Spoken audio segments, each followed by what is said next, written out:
Going on, APUSH peeps? We have a good one for you today. Today we are going to break down Thomas Jefferson's inaugural address. Very important inaugural address in U.S. history. Something you could see on your APUSH exam. Before we begin, at shout out time, I need to give an enormous shout out to Ms. Whipple's classes. There are many of them, and I appreciate your support so very much. Thank you for watching my videos, and I wish you guys nothing but the best of luck. You will do great. You're awesome, and you will rock this exam in May. So thank you very much for your support. All right, let's do some background info on Thomas Jefferson's inaugural address. Remember, Jefferson was John Adams' vice president from 1797 to 1801. Jefferson was a Democratic Republican. Adams was a Federalist. Remember, back then, the runner-up in the election became vice president. This was prior to the 12th Amendment. Alien Sedition Acts were passed in 1798 by John Adams and the Federalist Congress, and this was meant to silence Federalist opponents, especially Thomas Jefferson.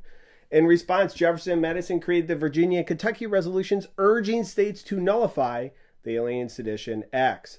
In the election of 1800, Thomas Jefferson becomes president, and one of the last acts signed by John Adams is the Judiciary Act of 1801, which creates these midnight judges or last-minute appointments for John Adams to appoint a lot of Federalist judges. And this leads directly to Marbury versus Madison. If you want more info on that, check the description.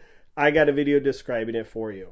All right, so Jefferson's inaugural address. This is March 4th, 1801. He says, "But every difference of opinion is not a difference of principle. We have called by different names brethren of the same principle. We are all Republicans. We are all Federalists. If there be any among us who would wish to dissolve this union or to change its republican form, let them stand undisturbed as monuments of the safety with which error of opinion may be tolerated, where reason is left free to combat it. Let us then, with courage and confidence, pursue our own federal and republican principles, our attachment to union and representative government." All right, let's digest this, see what is going on. The message of the document. Thomas Jefferson is saying, listen, differences in politics does not need to divide the nation. We as Americans should see themselves as Americans first, not members of parties. And that's where he has the famous line, "We are all Republicans.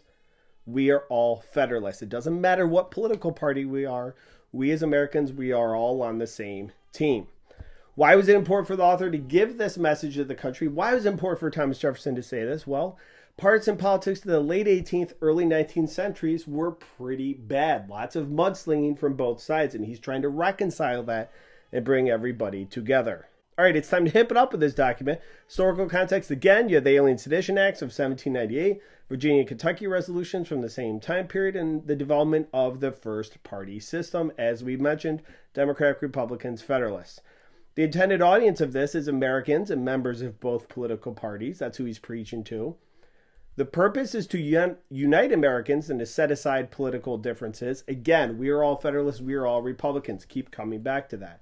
And the point of view is negative towards partisan politics or towards strictly supporting and believing that your party is right. All right, guys, thank you very much for watching. Look forward to seeing you back here for future videos, including one on another president's inaugural address, Ronald Reagan. You can check that out in my series of breaking down important documents. Appreciate you guys watching. Best of luck and have a good day.